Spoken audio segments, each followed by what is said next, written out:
Hey guys, this is Olivia Dvorak, and you're watching Around the Piano at 216 Creator Studios. Don't forget to like, share, and subscribe. Shout out to my favorite podcast host, Tim Paul, and Everybody Needs a Cappuccino. This is Mike and Miriam Risco from Mike Risco Music, and you're watching Around the Piano at 216 Creator Studios. Don't forget to like, share, and subscribe. Howdy, thrill seeker. Scott Page here. Some of you remember me from Pink Floyd. I'm here at Around the Piano at 216 Studio, so check us out, right? Come on. Bonjour, nous sommes Rosaouet. And you're watching Around the Piano at 216 Creator Studio. So don't forget to like, share, and subscribe. Merci. À très vite.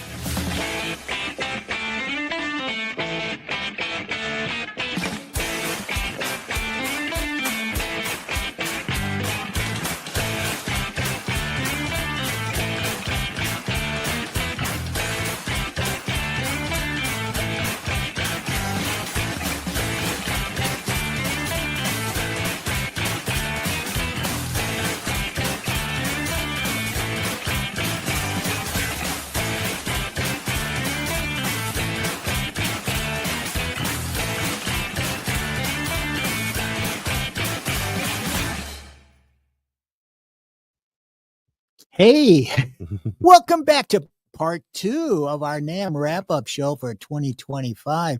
Drew, we're exhausted, but boy, what a great time we had in just January. Yeah, Tim, listen, we had a great time. There was so many hours of editing. Tons and tons. And thank you for doing all Oh, that. yeah, With absolutely. Your buddy Nick there. Listen, big shout out to our producer today, Nico. Nick is a vital part of the studio, and the talent from the younger generation really comes in handy here. And Sure. And ladies, he's single, just to let you know. Hey.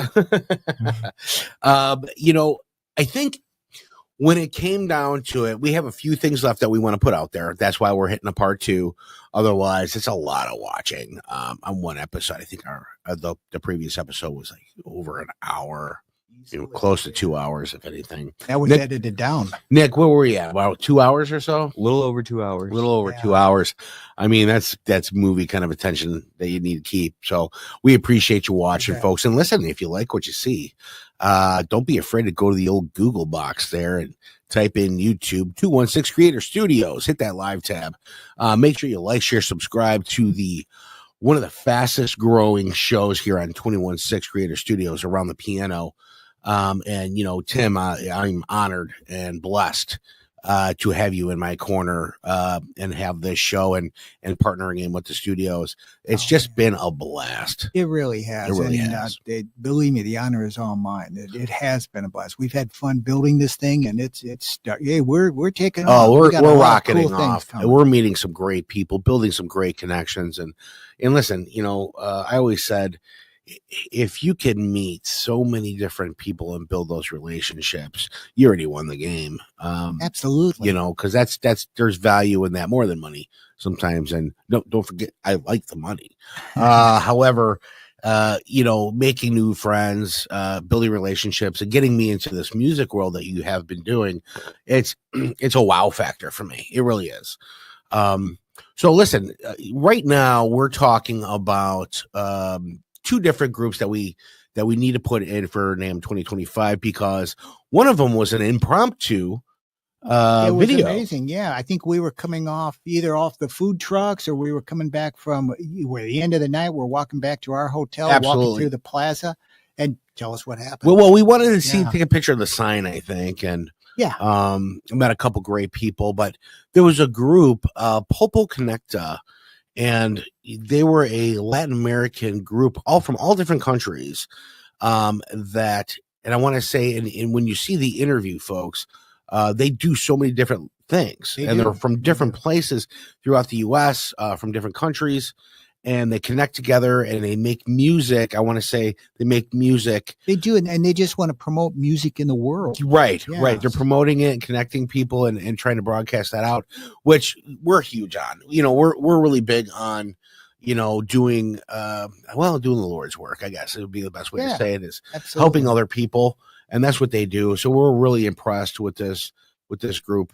They are out by the NAMM sign, so we pulled out microphone and an old camera there, and we made it work. We did. Unfortunately, there was no music involved to that one. No, but we found we played musical chairs because we went around looking for chairs to sit on with the group. That's right. And I remember that. We might have stole a couple chairs, but we did put them back. Oh yeah, I know. When he said stole, that's borrow, not me. Nico, what is Pulpo Connecta? Do you look that up? What does that mean?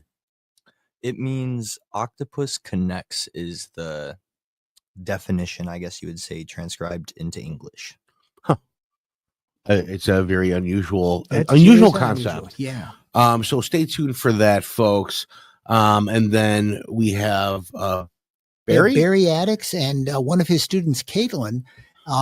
Jason and I caught up with them on the last day of the show, actually. And actually you won't see this on the actual interview, but while we were doing that, Jacob Collier was running around behind us, finding the bathroom. So it was kind of a humorous moment. We were in the upper level of the NAMM building. We found a nice quiet spot, and he kind of draws a crowd wherever he goes. Yeah. And he performed at the NAMM show at one of the breakfasts, and that was amazing. But we got to sit down after that settled down. We sat down with Berry and Caitlin. And what is interesting there, Berry is a music professor, and he and his students went to Iceland to create this wonderful video. And it's about the Yule Cat, which is an Icelandic, holiday. Yeah. It's a bit strange for us. Yeah. But I guess in Iceland, it's cool. Let me tell you, first of all, we're not taking any credit when we put this out there. No. The video that we had to put in editing. Somebody else made it. We did not make that video. It was really well done. And it's all done by students, I believe. Yes, 100%. And if you guys are looking for work, 216 Creator Studios. Exactly. So it was a well done video, and the music was really interesting. And when we say strange, I want to say, so we're just not accustomed to our holiday in the wintertime, especially, to be something like this. So I thought it was pretty cool. It was very, I want to use the word Viking-ish. Very much Nordic, so. maybe. Very Nordic. It's Nordic style music, and I would say the music video was very interesting because it was more of like a short film along with the music video, like a movie. Yeah. Yep. Which was pretty cool. So stay tuned for that, and then listen, folks. Right after this episode, we're back to the norm, around the piano, meeting other people, and back into January. Going back to NAMM, and I think we might even be going to a museum. Spoiler alert. We are. We've been invited to go to the Museum of Music Making, which is part of NAMM, and it's in Carlsbad, California, which is off campus from the Anaheim showplace. But we'll take that. It can't be more than an hour or 2 hours to get there. We'll Uber it. Yeah. We'll get over there. We might hit the beach somewhere along the line. It could happen. It could happen. Yeah. We'll get some good footage of you running through the sand. With your Cubs hat on. Absolutely. I'll wear it out there. Oh, I know. Yeah. I know. Nothing but a Cubs hat. Nothing but a Cubs hat. So yeah, fantastic. Listen, without further ado, we're gonna, and there it is. There it is. Without further ado, we have Pulpo Connecta and Berry Atticks. Absolutely. Let's do it. Smile, be kind, and keep on keeping on, everybody. See you next time, folks.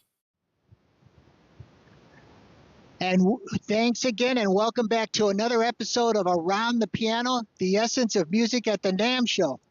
We just happen to be walking through the NAMM show here in the plaza, and we happen to run into all of these wonderful people here. Let's find out what they're here for. And I'm going to pass the mic and let each of you introduce yourselves. We'll go around this way maybe, and then I think you can tell us what we're here for. Okay. I'm Ben. I'm from Wisconsin, and I'm a career musician. Hey, I'm Francisco. I'm from Monterrey. I specialize in fretless guitar, and I'm here to, just experience and live the music. So I'm Gabriel Richer. I'm from Monterrey, Nuevo León. I'm a drummer, a player right now for a band named Animal Rage, and also a mechanical engineer. Hello, everyone. This is Guido Cervantes. I'm the creator of Pulpo Connecta, in which we are trying to share all the artistic expressions to motivate you to start your own artistic journey. And we're doing a coverage here at the NAMM show with this amazing team of incredible people. I'm Enrique Mier. I'm from Saltillo, and I'm a musician. That's fantastic. Well, Ben's from Wisconsin. So my son Jason, who's working backstage here, is also from Wisconsin. Took him 12 hours to get here today, but he made it. Yeah. Yeah. So tell us a little bit more detail what you're doing and what's happening in your hopes for this NAMM show.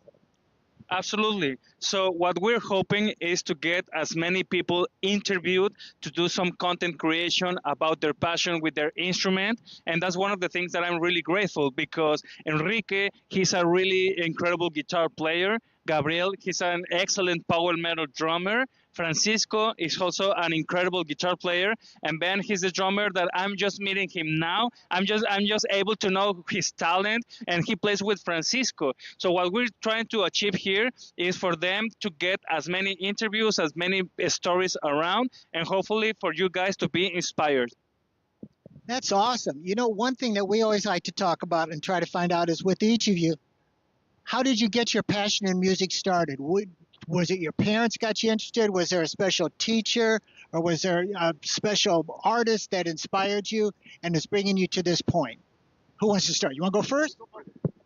Yeah, so I started playing violin when I was 3, and it wasn't ever anything special at first. I kind of just I would practice once or twice a week, and I enjoyed it, but it wasn't like something that had me career driven.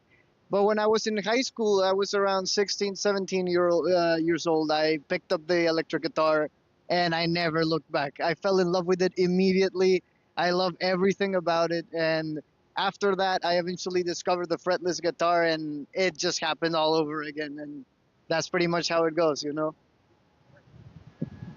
For me, my dad was a drummer when he was in high school and then throughout college, and but then he decided to settle down and have a family, and so he kind of stopped playing. But in about 2004, when I was maybe like 5, we bought him a Neil Peart DVD, instructional DVD, and we bought him a multi-pad electronic drum kit.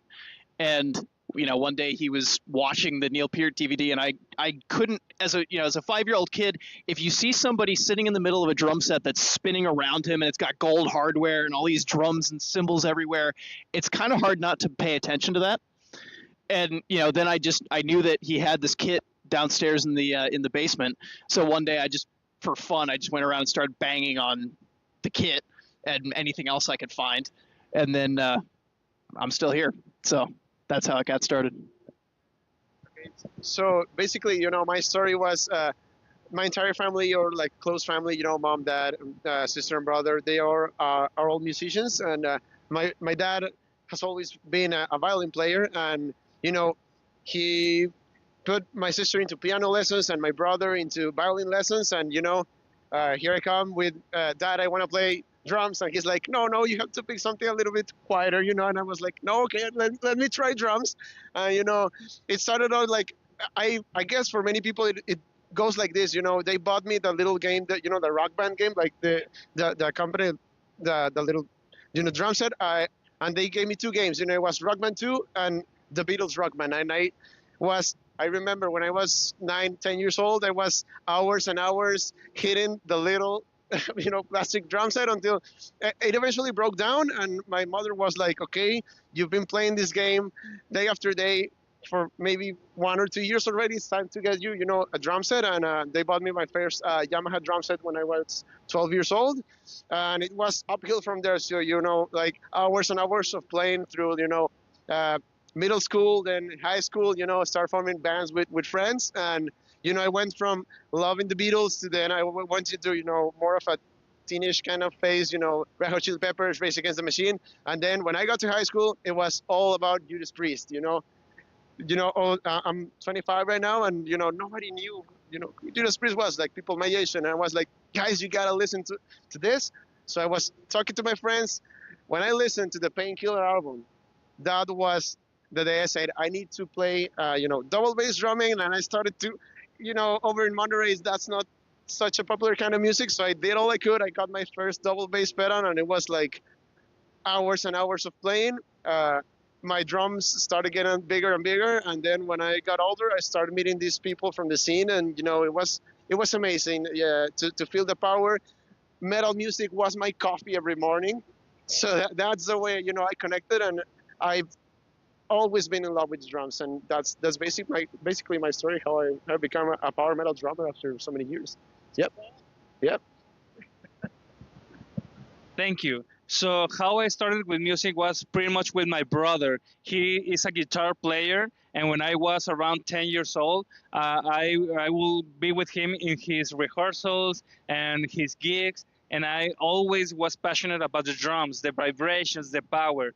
So when I was 13 years old, my dad bought me my first drum set, which I still have, and pretty much 22 years later, I'm not only a drum player, but I'm also right now have the privilege to do this kind of coverage and be surrounded with other amazing musicians. So even though my musical journey started with my brother and me playing drums, now it's something that I'm able to connect with many people, which I'm really grateful.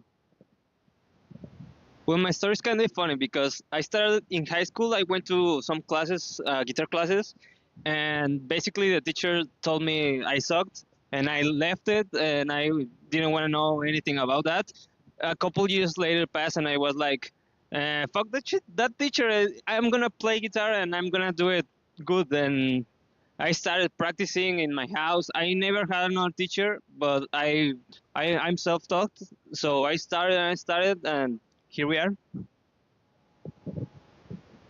I got to tell you, I love the enthusiasm for the music and the passion. It's there. And metal music for your coffee in the morning, huh? That's some caffeine buzz, I'll tell you. Yeah, I just remember trying to, Al micrófono.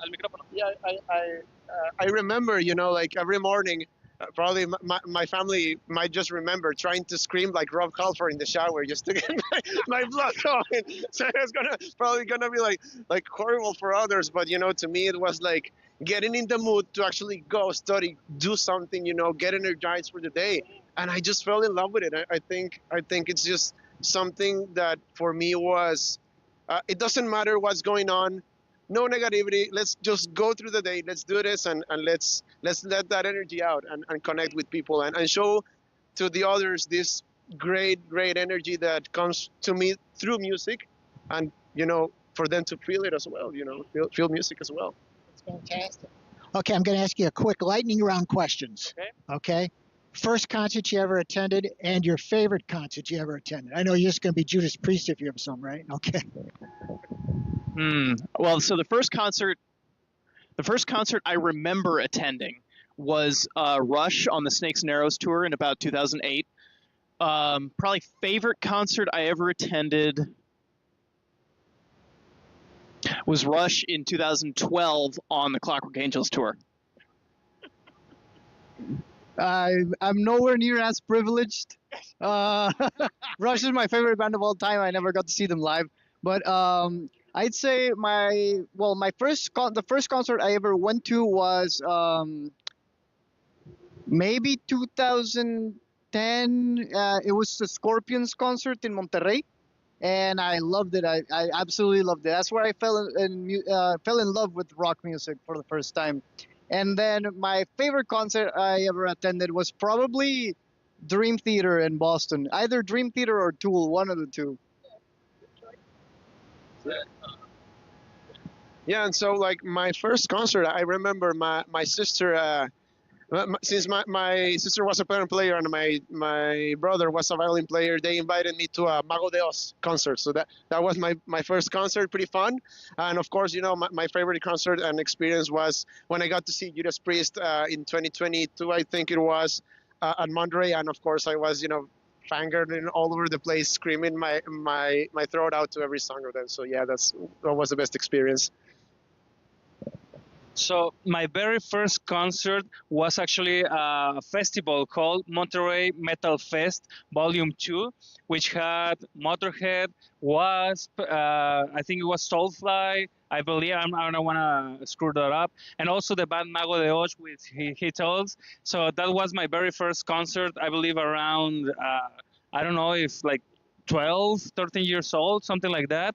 And my favorite concert, I don't remember the exact year, but it was Iron Maiden in the Arena Monterrey. It was a few years back, and especially because they did the 666 Flag documentary, in which they show a song of each city, and I believe it's Wasted Years, the song that is from the Monterrey Arena. So every time I see that DVD and hear it, I just got the chills, the goosebumps that you say. So that's by far my best concert experience. Yeah, my very first concert was Metallica at the Universitario, at the stadium in Monterrey, and it was an absolutely awesome first concert. And my favorite, I think, I will say Ozzy Osbourne was one of the best concerts I've ever been. Well, I tell you, this has been fun. A lot of fun. I'm glad we ran into each other here. Thank you. It's always fun coming to this NAMM show because you run into music people where we gather, because a lot of people don't understand what musicians and music people feel, and then you show that passion every time you're walking around here and playing it. I wish I could listen to all of your bands. You guys, any of you performing at any time during the show? Anywhere? Maybe? Okay. Well, let us know if you do. Okay, we'll try to find you. All right. Thank you, guys. Thanks for being with us. That wraps up another episode of Around the Piano.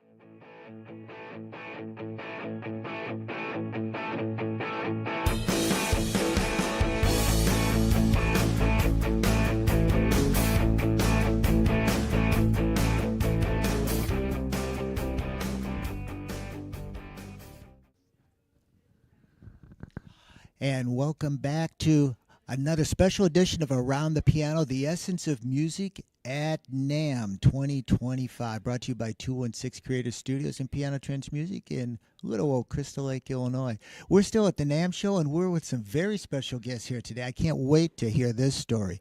We've got Berry Atticks and Caitlin. I forgot your last name. I'm so sorry. We just met. Caitlin Myers. And I'm going to ask you first. Tell me a little background, and then I want to talk about your video, Icelandic Yule Cat, which is awesome. And we'll play that video for you at the end of the podcast. Yeah, so we'll do that. So Berry, tell us the background. How did this all come about, and tell us what you do.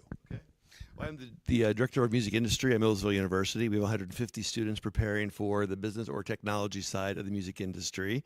And when COVID shut down that one year, we had to cancel all performances, so we decided to start doing music videos. And this year, we decided to go international with it. So on year number 5, we got a professional director come along with the students. So recorded a song, recorded the video in Iceland, which turned out to be a short film. And we were going to Iceland anyway, because this is the second year that I've taken students to work at the Airways Icelandic European Music Festival. So students get to work backstage and with the live audio engineers for an international experience while they're still in school.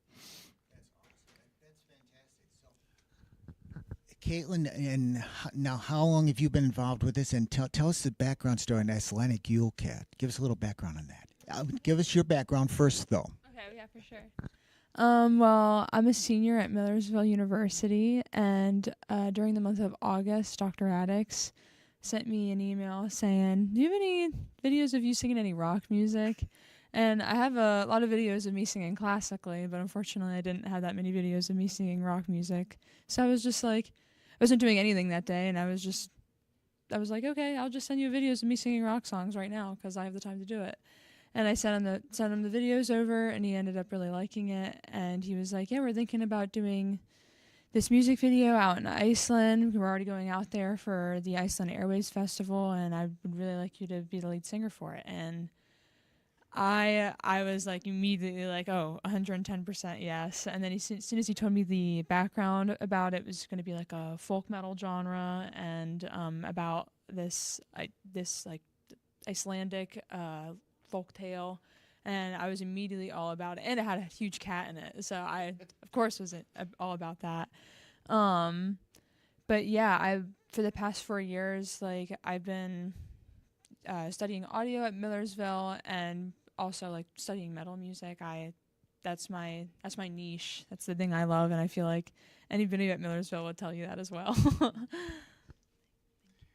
That's absolutely fascinating. The thing that I find interesting about it now, as I understand it, the entire video was produced, directed, written by the students.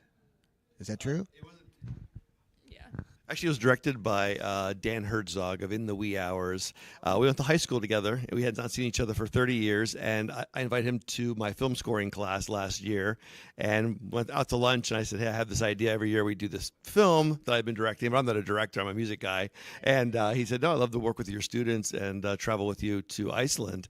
And I told him about this folklore about, that this cat, which is 2 stories foot tall. So obviously, what a very challenge to put that in the movie. But it would come around on Christmas Eve, and if it would sniff into your house, and if the kids did not have new clothes, it would grab the kids and take them up to the mountains to eat them. Because if you didn't get new clothes for Christmas, that means you did not work hard during the year. So we kind of follow this folk tale about these 2 Icelandic girls, the family that we hired to be in the movie, of them being a little bit nervous about the Icelandic Yule cat coming to visit them on Christmas Eve. So now, how long were you in Iceland filming this? Was it a long-term thing, or did you do it during a quick term? And tell us if you got some behind-the-scenes stories in Iceland. I have a good one. So we were in Iceland 8 or 9 days. We filmed for 4 of those days and 4 days at the festival. But the best story that came out of it was the bass player, Zoe, didn't want to bring her bass on the airplane. So we contacted a musician over in Iceland, and he said, "Well, I have a bass, but it's red and white." So we said, well, we could, in post-production, we could cover that up, but it's not really that convenient. But the first morning, we were filming at a cemetery, and I went to talk to the caretaker, and I walked in his office. He has all these trinkets in his office. I said, "What is all this?" He said, "Over the years, people have parties in the cemetery, or they rob cars and they dump the purses out, whatever they don't want. I collect." So I looked over in the corner, and there was a bass guitar, a wooden bass guitar, and a little beat up. And I said, "Where'd you get that?" He said, "Somebody left the bass guitar here." I said, "How much do you want for it?" He said, "Why do you want to know that?" I said, I need that for a music video. So the bass guitar you see in the video, we call the cemetery bass, because that's where we found it, and use it for the video. Yeah. Okay, so now that was okay. So now, how many views has the video had? Because it sounds like it's really taking off a little bit. So how? I think it says a couple thousand. Yes. Yeah. So about right now about 6. As of this morning, 6,200. But in late December, January, we've already won top prize at 5 film festivals for best international music video and for best short film. So we're very excited about that, and more film festivals will be coming this spring. That's very fascinating. What else can you tell us about the experience for all the students involved? That had to be a rewarding experience doing that. It was. A lot of the students that aren't here would tell you that it was very cold, and it was. The costumes that we wore, they were a little thin, but like my point of view of it, I was just I didn't care how cold I was. I was just like, I'm in the middle of Iceland in this waterfall or in the black sand beach. Like in the moment, I was just like, it's okay. Like, take my coat. I don't care. Like, it was so cool. I was just so happy to be there. And you were talking about good experiences. I just remember Dan wanted me to be in front of the waterfall and just have it just be me and take all these extra shots, and the rest of the band could go back. And it was on this particular day where it was freezing outside. It was so cold. Yeah, and raining and windy. Yeah. So not horrible. But like with the combination of like the wind and it just made it so much worse. But I just didn't care, and I just remember like people, I was getting really into it, and like people were like stopping because they didn't want to get in the shot, and whenever it was over, like people were just like clapping like, yeah, like that was so good. I was like, oh, that's so sweet.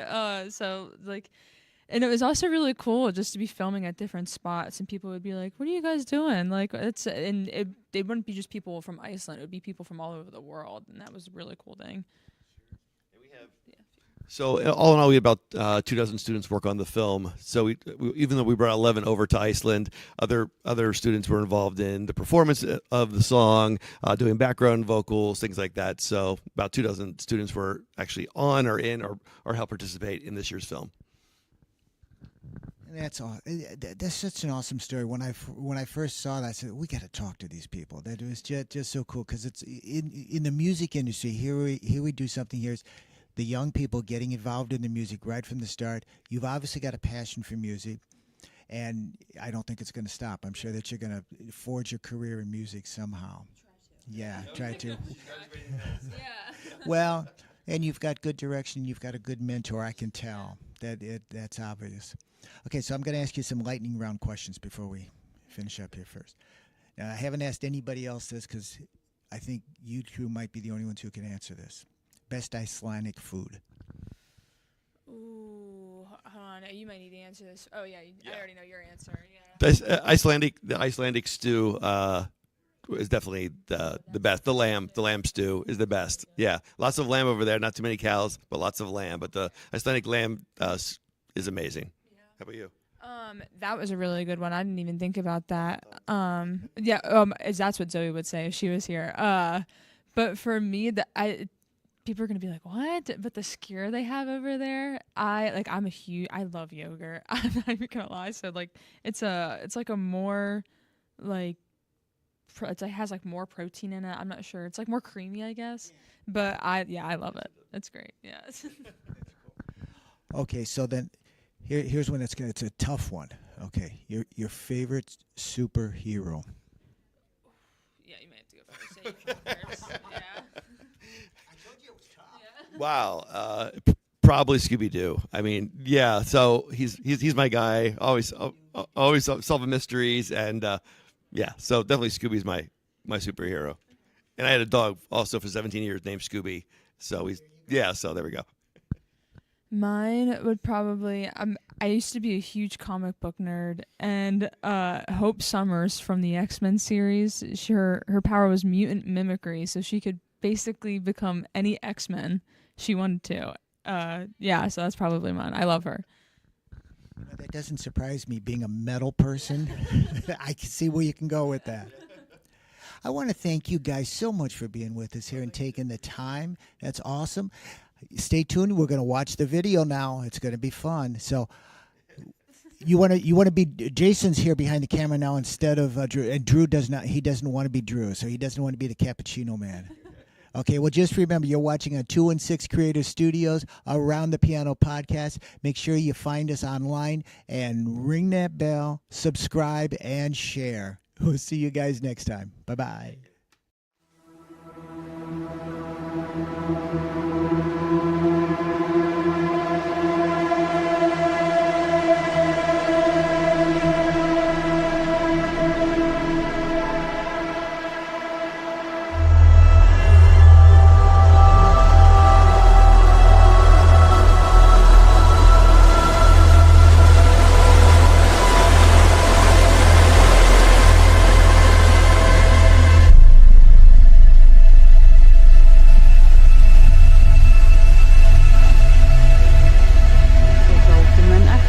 Jólagleðinar með öllu áhyggjulausir fyrir auk jólasveinana sem fyrir voru nefndir var það trú á sú óvættur væri þá á ferð sem kallað var Jólaköttur.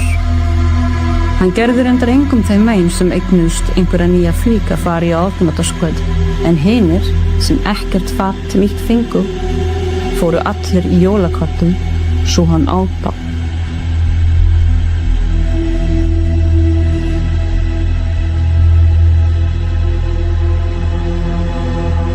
Við hræddum að kötturinn kom í nótt. Engar áhyggjur. Gyðjan Freyja mun vernda okkur fyrir illa kettinum. Freyja, hver það? Hún gyðja stríðs, töfra og ástar. Hún mun vernda okkur. Ég vona það. Sofðu nú.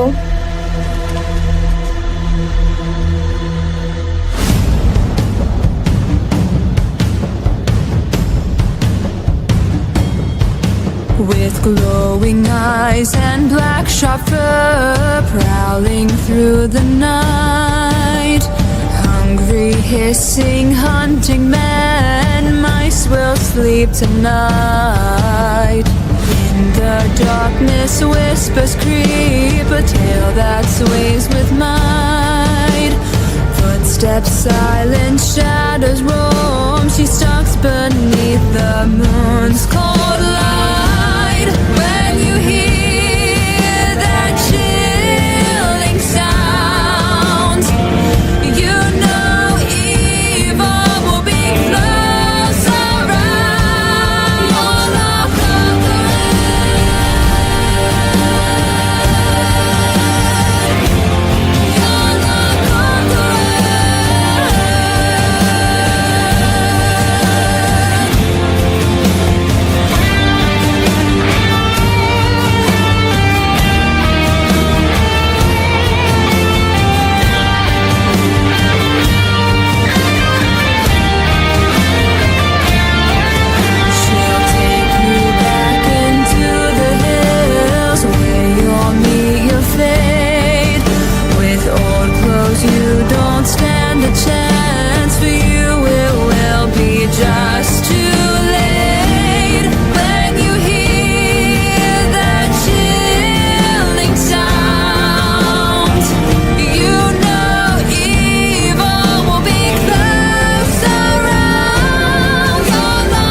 Þetta er bara slæmur draumur. Það er allt í lagi. Vondi kötturinn hérna.